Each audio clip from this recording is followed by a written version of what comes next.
பெண்கள் தின நல்வாழ்த்துக்களை உங்கள் அனைவருக்கும் நான் தெரிவித்துள்ளேன்.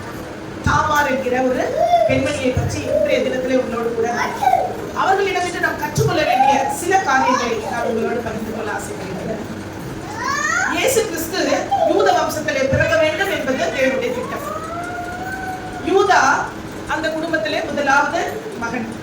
சேஷ்டபுத்திர பாக்கியம் அவருக்கு தான் இருந்தது. அவருடைய வம்சத்திலே தான் இயேசு கிறிஸ்து பிறக்க வேண்டும் என்பது தேவனுடைய திட்டம். யூதா என்ன பண்ணாரு? ஒரு கானானிய பெண்ணை திருமணம் செய்கிறார். அந்த கானானிய பெண்ணுக்கு ஒரு மகன், 3 மகன்கள். முதல் மகனுக்கான பெண்ணாக இந்த தாமாரை அவர் இருந்தார். ஆனால் அவர்கள் கடவுளுக்கு விரோதமாக பாவம் செய்தபடினாலே தாமாரை அவர் மனமுறிய செய்த பொழுது அவர் இறந்து விட்டார். முதல் மகன் இறந்துட்டார். யூத பாரம்பரியத்தில் என்ன செய்வாங்கன்னா, கணவன் இறந்தால் கணவனுடைய தம்பியை திருமணம் செய்து வைப்பது வழக்கம். அவருடைய 2வது மகனை திருமணம் செய்யறாங்க, உடனே அவர் இறந்துட்டார். இது எல்லாமே பாவத்தின் நிமித்தம் இறந்துடுறாங்க.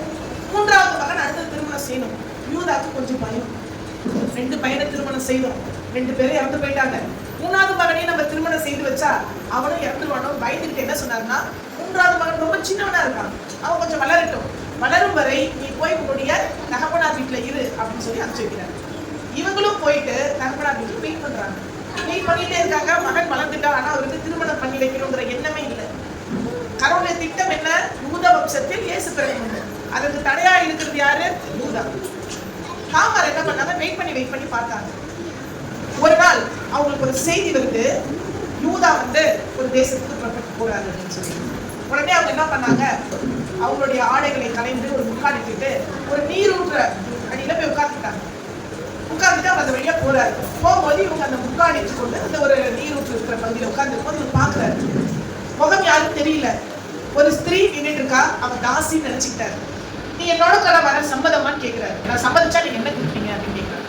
அப்ப அவர் சொல்றாரு, நான் வெள்ளாட்டு குட்டியை நான் கொடுக்குறேன். அதுக்கு உடனே கொடுக்க முடியாது இல்ல, அது கொடுக்க லேட் ஆகும்ல, அதனால எனக்கு நீங்க இப்ப இமீடியட்டா சில விஷயங்களை கொடுக்கணும்னு கேட்கிறாங்க. என்ன கேட்கிறாங்கன்னா, ஒண்ணு உங்களோட முத்திரை மோதிரத்தை கொடுங்க, உங்களுடைய ஆரத்தை கொடுங்க சொல்லி கேட்கிறாங்க. அவர் அதை கொடுத்துறாரு. கொடுத்துட்டு 2 பேரும் அங்க ஒன்னா இருந்துட்டு அப்புறம் அவர் கடந்து போயிடுறாரு. கடந்து போன பிறகு அவர் கொடுத்த வாக்கை அவர் மறக்கல. நான் என்ன சொல்லி கொடுத்தேன்? ஒரு வெள்ளாட்டு குடியை கொடுக்குறேன்னு சொன்னேன், அதற்கு பதிலாக தான் நான் அதுக்கு ஈடா கொடுத்து வந்திருக்கேன். அதனால அவருடைய ஆட்களை கூப்பிட்டு, இந்த இடத்துல நீரூற்றண்டையிலே ஒரு தாசி இருப்பாள், அவரிடம் போயிட்டு என்னுடைய வாக்கு மாறாதபடிக்கு இந்த வெள்ளாட்டு குட்டியை கொடுத்துருவாங்க அப்படின்னு சொல்லி சொல்றாரு. இவங்க வெள்ளாட்டு குட்டியை எடுத்துட்டு போய் தேடுறாங்க. அப்படி ஒரு பொண்ணே இல்லை. அவங்க திருப்பி வந்து யூதாட்ட சொல்றாங்க, அப்படி ஒரு தாசி அந்த இடத்துல இல்லவே இல்லைன்னு எல்லாருமே சொல்றாங்க. அப்ப என்ன சொல்றாங்க? யூதானா, பரவாயில்ல, நம்முடைய பேர் அவமானப்படாதபடிக்கு அதுக்கு பதிலாக நான் ஒரு பொருளை கொடுத்துட்டேன், அதை அவங்ககிட்ட இருந்து போட்டு விட்டுறாரு. 3 மாதம் கழித்து ஒரு செய்தி வருகிறது, உனது மருமகளாகிய தாமார் தற்பொழுது கர்ப்பவதியா இருக்கிறா அப்படின்னு சொல்லிட்டு. யூத குலத்துல இந்த மாதிரி இருந்தால இருந்து கொள்வாங்க கூட நம்ம படிச்சிருக்கோம். யூதா என்ன பண்றாங்க? கேள்விப்பட்டவங்க அவருக்கு பயங்கர வருத்தம் ஆயிடுச்சு. அவர் கல்லெடுத்து கொள்ளலாம் சொல்லாங்க, பொண்ணை எரிக்கணும்னு சொல்லிட்டு போய் அழைச்சிட்டு வாங்கன்னு சொல்றாரு. அப்ப அவங்க அழைச்சிட்டு வர போகும்போது அவன் என்ன சொல்றாங்கன்னா, நான் கர்ப்பவதியானதற்கு காரணமானவருடைய முத்திரை மோதிரமும் ஆரமும் போலும் என்னிடம் இருக்கு. இதை யார் என்கிட்ட கொடுத்தாங்களோ அவர்கள் தான் என்னுடைய கர்ப்பத்துக்கு காரணம்னு கொடுத்தாங்க. கொடுத்த உடனே அது போயிட்டு யார் கையில சேர்ந்து? யூதா கையில சேர்ந்து. அப்போ அவர் சொல்றாரு, என்னை காட்டிலும் மிகவும் நல்லவர் அப்படின்னு சொல்லிட்டு அந்த இடத்துல அவர் யோசிக்கிறாரு. நான் என் 3வது மகனை திருமணம் செய்து வைக்காமல் தாமதித்த காரணத்தினால் தேவ திட்டத்தை நிறைவேற்ற அவள் தன்னையே அங்க அர்ப்பணித்தாள். அவ்வளவு பெரிய தியாகம் பாருங்க. இயேசு கிறிஸ்து ஒவ்வொருவரையும் ஒரு திட்டத்துக்காக தான் படைச்சிருக்கிறார். நிறைய பேர் ஏண்டா நான் பொண்ணா பிறக்கணும் அப்படின்னு நினைப்பாங்க. ஆனா நம்ம பெண்ணாய் அவர் படைத்ததற்கு ஒரு திட்டம் இருக்கு. அந்த திட்டத்துக்கு நேராக செயல்படுவது மட்டும்தான் நம்மளுடைய நோக்கமாயிடும். அந்த மகள் என்ன செஞ்சார்? எவ்வளவு பெரிய அசிங்கமான ஒரு விஷயம் அது. ஆனாலும் தேவன் இதற்காக என்னை நியமித்திருக்கிறார். இந்த யூதா அதை பத்தி கவலைப்படுற மாதிரியே இல்லை. இயேசு கிறிஸ்துவின் பிறப்பினுடைய அந்த சரித்திரத்தை முடிவு பண்ற மாதிரி உட்கார்ந்து இருக்கிறாரு. இதற்கு ஏதாவது செய்து நாம் என்ன பண்ண வேண்டும்? இயேசு கிறிஸ்து இந்த பாரம்பரியத்தை பிறந்ததற்கு நாம் ஏதாவது செய்ய வேண்டும் என்று தன்னை இந்த உலகமே நிந்தித்தாலும் நாம் இதற்கு தயங்கக்கூடாதுன்னு சொல்லிட்டு அவங்க முடிவெடுத்தாங்க. அப்போ அந்த உலகம் எப்படி பேசியிருப்பாங்க? அந்த மக்கள் எவ்வளவு அவமானமா பேசியிருப்பாங்க. சில வேளைகளில் நாம் தேவ திட்டத்தை நிறைவேற்றும் பொழுது நம்ம ரொம்ப கேவலமா அவமானப்பட வேண்டிய காலம் தான் இருக்கு. இன்னைக்கெல்லாம் கிறிஸ்தவனா வாழ்றதே ரொம்ப சேலஞ்சிங்கா இருக்கு. கிறிஸ்தவருக்கு எதிராக அவ்வளவு விஷயங்கள் நடக்குது. அதனால நம்ம இயேசுவை மறுதளிக்கிறோமா? இல்ல, நம்முடைய திட்டம், கடவுளுடைய திட்டம் நம்மை கிறிஸ்தவர்களாக கொண்டு வந்து இணைத்தார். நாம் யாரும் பிறவியில கிறிஸ்தவர்கள் அல்ல, நம்மை தேர்ந்தெடுத்திருக்கிறார், நம்மளாம் அழைக்கப்பட்டவர்கள். நம்ம பெண்களாக நம்ம பிறந்திருக்கிற நாள்ல இந்த மகிழ்ச்சியின் ஒரு கொண்டாட்டத்தை நாம் அனுபவிக்கும் பொழுது நாம் எதிர்கொள்ள வேண்டிய விஷயம் என்னன்னு சொன்னா, இந்த தாமாரிடம் இருந்து கடவுளுடைய திட்டத்தை செய்யும் பொழுது அவமானங்களும் நிந்தைகளும் வேதனைகளும் ஏற்படும். நம்முடைய கண்ணீர் சிந்த வேண்டியிருக்கு. மறந்துடாதீங்க, இந்த கண்ணீரை கர்த்தர் நம்முடைய கரங்களில் இருந்து கொண்டிருக்கிறார். உங்களுடைய அவமானத்துக்கு தக்க பலனை அவர் என்ன பண்ணுவாரு, கொடுப்பார். தாமாருடைய அவமானத்துக்கு என்ன வாயிலிருந்து ஒரு வார்த்தை, என்ன காட்டிலும் அவள் சிறந்தவள் என்று மேன்மைப்படுத்தப்பட்டாள். அந்த இடத்துல அவன் ஞானமா நடந்துக்கிட்டான். அந்த இடத்துல அவன் வெறுமனே அவர்கிட்ட என்ன பண்ணல, ஓகேன்னு சொல்லல. அதுக்காக அவன் என்ன பண்ற, திருப்பி சாட்சியா வாங்கி வச்சிருக்கான். பெண்களாகிய நாம் ஞானமாக நடந்து கொள்ள வேண்டும் என்பதை தாமாருடைய வாழ்க்கையிலிருந்து நாம் கற்றுக்கொள்ள வேண்டும். அடுத்தது, தாமாருடைய வாழ்க்கையில கடவுளுடைய திட்டத்தை நிறைவேற்ற நிறைய பாடுகளை சகிக்க மனமுள்ளவர்களாக நாம் இருக்க வேண்டும். இரண்டாவதாக ஒரே ஒரு கேரக்டர் ரொம்ப லோத்து மனைவினாலே நம்ம என்ன சொல்லுவோம், பேராசக்காரன். பொருள் எல்லாம் விட்டுட்டு வரும்போது அவங்க மனசு பொருளோட ஒட்டி இருந்தது, ஆண்டவரோட ஒட்டி இல்லை. மனுஷன் எல்லாமே கெட்டவங்க தான். nobody is perfect in the world. எல்லாருக்குள்ளேயும் sin இருக்கு. நான் பாவத்துல தான் நம்ம பிறந்திருக்கோம். அதனால நம்ம எப்பயுமே மனுஷங்களை பாவத்தை மட்டும் தான் பார்க்கிறோம். அந்த லோத்திடம் கூட, லோத்தின் மனைவியிடம் ஒரு நல்ல குணம் காணப்பட்டது. அது நம்ம யாரும் யோசிக்கிறதே இல்லை. லோத் மனைவி என்ன செஞ்சாங்க தெரியுமா, ஆபிரகாம் வீட்டு பிரிஞ்சு வந்து சோதம் குமாரப்பட்டது. அது அவர்தான் சூஸ் பண்ணாரு. நீ எங்க, ஆபிரகாம் எதுவுமே சொல்லல, இருக்கு நீ எந்த பக்கத்தை வேணா நீ சூஸ் பண்ணிக்கோ, ஓப்பன் சாய்ஸ் கொடுத்தாரு. அப்ப நல்லா கிளீனா இருக்கு, பலமா இருக்குன்னு சொல்லிதான் அந்த இடத்த என்ன பண்ணாரு, கண்ணுக்கு எப்பயுமே கவர்ச்சியா இருக்கிற இடத்துல இச்சை அதிகமா இருக்கு, அதை தேர்ந்தெடுத்தவர் லோத். அந்த இடத்துக்கு போய் அவங்க வாசம் பண்ணும் பொழுது அந்த பட்டணம் முழுவதும் கெட்டிருந்தது, பட்டணம் முழுவதும் சீர்கெட்டிருந்தது. அந்த பட்டினத்திலும் தன்னுடைய 2 பெண்களை மிக மிக நேர்த்தியாக வளர்த்தவர் யாரு, நம்ம இந்த காலத்துல வாழும் பொழுது சுத்தி பாவங்கள் தான் இருக்கு, அநியாயங்கள் இருக்கு.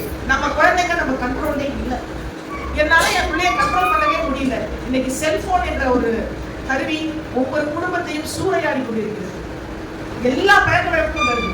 ஆனா என்ன செய்ய முடியும் அப்படின்னு பெண்களாகிய நாம், கிறிஸ்துவினால் தெரிந்து கொள்ளப்பட்ட நாம் சொல்ல முடியும். அந்த பொல்லாத சிட்டியில தன் பெண் பிள்ளைகளை எப்படி தூய்மையாகவும் நேர்மையாகவும் பயபக்தியோடு வளர்த்தாலும் அப்படிப்பட்ட ஒரு வளர்ப்பை நாம் நம்முடைய குழந்தைகளுக்கு கொடுக்க வேண்டும் என்பதை கற்ற நாளிலே உங்களோடு கூட சொல்ல என்னை ஆயத்தப்படுத்தி கொடுத்திருக்கிறார். அதனால எல்லாத்தையும் கெட்டது இருக்கு, கெட்டதிலும் ஒரு நல்லது இருக்கு. நல்லதை பார்க்கிற ஒரு பெண்களாக நாம் மாற வேண்டும். முழுமையான காலத்திலும் நாம் கிறிஸ்துவை அறிவித்தால் அவருடைய செய்திகளை நம்ம பிள்ளைகளுக்கு ஊட்டி ஊட்டி ஊட்டி வளர்த்தோம்னா கண்டிப்பா நம்ம பிள்ளைங்க என்ன பண்ணுவாங்க, வருஷத்துக்கு நேராக அழைத்து செல்கிறாங்க. இறுதியாக நீதிமொழிகள் 31ஆம் அதிகாரம் எல்லாருக்கும் தெரியும். அதுல 10ஆம் வசனத்துல ஒரு கேள்வி கேட்டு, என்ன கேள்வி, உனசாலியான ஸ்திரியை யார், நீங்க தான் சொல்லுங்க, நீங்க தான் கண்டுபிடிங்க. வாழ்க்கை துணையாக வருகிற உங்கள் மனைவி உனசாலியான ஸ்திரியா என்பதை ஆண்களாகிய நீங்களும் குடும்பத்தை சேர்ந்தவர்களும் கண்டிப்பாக கண்டுபிடிக்கணும். அவங்களை எதுக்கு ஒப்பா சொல்றாரு, அவங்க அடுத்த லைன் ஒரு அவங்க விலை முத்துக்கு ஒப்பா இருக்குது. பைபிள்ல, தமிழ் பைபிள்ல முத்துன்னு போட்டிருக்கு, இங்கிலீஷ் பைபிள்ல ரூபி போட்டிருக்கு. ரூபி ஸ்டோன் உங்களுக்கு எல்லாருக்கும் தெரியும். நிறைய மினரல்ஸ் இருக்கு நமக்கு. அதுல ரொம்ப ஹார்டஸ்ட் மினரல் 2 எதுனா, ஒண்ணு டைமண்ட், அடுத்தது இந்த ரூபிக்கு ஒப்பான குறிப்பிடப்படுகிறது யாருன்னா பெண். அப்போ நீங்க எல்லாரும் இருக்கிற அத்தனை பெண்களும் எப்படிப்பட்டவர்கள், ரூபி, முத்துங்கிறத என்ன சொல்றாங்க இங்கிலீஷ்ல, ரூபிங்கிற ஒரு ஸ்டோன் கூட கம்பேர் பண்றாங்க. இந்த ஸ்டோன் ஹார்டஸ்ட் ஸ்டோன். அப்போ பெண்கள் யாரு, ஸ்ட்ராங் ஆனவங்க. நீங்களே சொல்லிக்கோங்க, ஐ ஆம் ஸ்ட்ராங் விமன். சொல்லுங்க, I'm a strong woman. நம்மள சொல்லலாம் பெண்கள் வீக்கர் செக்ஸ்னு சொல்லிட்டு. இன்னும் இயற்கையிலே கடவுள் எப்படி படைச்சாரு, ஆதாம மண்ணுல இருந்து எடுத்து படைச்சாரு. மண்ணு எப்படி இருக்கும், ரொம்ப இலகுவா இருக்கும். ஏவாள இருந்து படிச்சாரு, எலும்புல இருந்து படிச்சாரு. படைக்கும் போதே ஸ்ட்ராங்கா படைச்சிருக்காரு. அவருக்கு தெரியும் நம்ம மண்ணு மாதிரி வெளியிலாம் போக மாட்டோம். எலும்பு, நம்ம உடம்பே எல்லாமே அழுகி போயிட்டாலும் எலும்பு மட்டும் இருக்கு பாருங்க. அப்ப எவ்வளவு கடவுள் அந்த இடத்துல சாதாரணமா ரூபின்னு சொல்லல, அவ்வளவு ஹார்டஸ்ட் ஸ்ட்ராங்கானவங்க பெண்கள் சொல்லியிருக்காங்க. பெண்களாகிய நாம் எந்த நிலையிலும் நம்ம என்ன பண்ணக்கூடாது, நம்ம ரொம்ப வீக்கர் செக்ஷனா யார் வேணா சொல்லட்டும், ஆனா என்னை படைத்த கடவுளுக்கு தெரியும் என்ன எப்படி படைக்கணும். விழா எலும்புல எடுத்து படைச்சிருக்காரு, நான் ஸ்ட்ராங் ஆனது. அது மட்டும் இல்ல, என்ன ரூபியோட கம்பேர் கம்பேர் பண்ணியிருக்கிறாரு. ரூபியும் ஸ்ட்ராங்கான ஒரு மினரல் அப்படின்னு சொல்லிட்டு நம்ம நினைக்கிறோம். செகண்ட், இந்த ரூபிங்கிற மினரல் எப்படி இருக்குன்னு சொன்னா நல்லா டிரான்ஸ்பரண்டா இருக்கும். அந்த ரூபிங்கிற மினரல் நம்ம ஹீட் பண்ணோம்னா ரொம்ப டிரான்ஸ்பரண்டா இருக்கும், ரொம்ப பளபளப்பா, அதோட அழுத்தெல்லாம் போயிட்டு ரொம்ப கிளிர்தன்மையா கொண்டாடும். பெண்களாகிய நம்ம மேல் எத்தனை அடி விழுந்தாலும், எவ்வளவு கேவலப்பட்டாலும், யார் என்ன நினைச்சாலும் பரவாயில்ல, நான் ஒளிரக்கூடிய தன்மை உள்ளவர்களா ஆண்டவர் என்ன படைச்சிருக்கிறார். நீ என்ன வேணா நான் சொல்லிக்கோ, நான் ஆண்டவருடைய பார்வையில ஒரு ஒளிரும் டிரான்ஸ்பரண்டான ஒரு பர்சனா இருப்பேன் அப்படின்னு சொல்லிட்டு இந்த நாள்ல நம்ம டிசைட் பண்ணணும். மூன்றாவதாக அந்த ரூபிங்கிறது பாத்தீங்கன்னா ரெட் கலர்ல இருக்கு. ரூபி ரெட் கலர்ல இருக்கு. ஆண்டவருடைய பரிசுத்த ரத்தம் நம்மை சுற்றி அதனாக இருக்கிறது. நாம் அந்த ரெட் கலர்ல இருக்கிற ரூபி என்று கர்த்தர் சொல்லியிருக்கிறார். நம்ம எதற்கும் தயங்கவே கூடாது. கர்த்தர் நம்மளை ப்ரொடெக்டர், நம்மளை ப்ரொடெக்ட் பண்ணி வச்சிருக்கிறார். அவர் என்னோட இருக்கிறார். I can do everything in the name of Jesus Christ. என்ற ஒரு தன்னம்பிக்கை இருக்கு. எல்லாவற்றுக்கும் மேலாக அவர் நம்மளோட விலை என்ன சொல்லியிருக்காரு, ரூபிக்கு ஈக்குவலா. நமக்கு நிறைய தாழ்வு மனப்பான்மை இருக்கும். நிறைய ஹவுஸ் ஒய்ஃப் என்னால என்ன பிரயோஜனம், என்னால சம்பாதிக்க முடியல, என்னால எதையுமே பண்ண முடியல, ரொம்ப இன்ஃபீரியாரிட்டி காம்ப்ளெக்ஸா வைக்கவே வைக்காதீங்க. ஒரு கிராம் ரூபியோட விலை என்ன, உங்க வெயிட் என்ன, உங்க விலை என்னன்னு யோசிப்பாங்க. கடவுள் உங்களை கொண்டு போய் எங்க வைத்திருக்கிறார். அதனால you should value yourself. கர்த்தருடைய இந்த வசனத்தை சொல்லும்போது ஆண்களுக்கு நான் சொல்றேன், நீங்க உங்க வைஃபை பார்த்து சொல்லுங்க, you are very precious.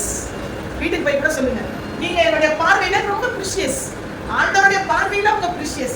அப்ப ஆஃப்டர் ஆல் நம்ம மனுஷங்க, நம்ம என்ன பண்ணணும், பெண்கள்கிட்ட இருக்கிற அந்த precious-ஆன குணத்தை, குணசாலியான ஸ்திரீ வேற யாரையும் பக்கத்து வீட்டுக்காரங்க பாரு, அந்த அம்மா அப்படி பண்ணுதுன்னு அவங்களெல்லாம் புகழாதீங்க. உங்க மனைவி எப்படி இருக்காங்கன்னு பாருங்க, அவங்களுக்குள்ள இருக்கிற நல்ல குணங்களை பாருங்க, அவங்கள அப்ரிஷியேட் பண்ணுங்க. சமைச்சு வச்சாங்கன்னா சாப்பாடு நல்லா இருக்குன்னு சொல்லுங்க. பொதுவாக ஆண்களுடைய குணம் எப்படி தெரியுங்களா, நல்லா இல்லைன்னா சொல்லுவாங்க, நல்லா இருந்தா அமைதியா சொல்லுவாங்க. என்னப்பா காசா பணமா, வார்த்தை தானே, உற்சாகப்படுத்தினா என்ன குறைஞ்சா போயிட்டீங்க, இல்ல இல்ல கொஞ்சம் சொன்னா அவங்களுக்கு தலை மேல ஏறு, அப்படி நீங்களா நினைக்காதீங்க.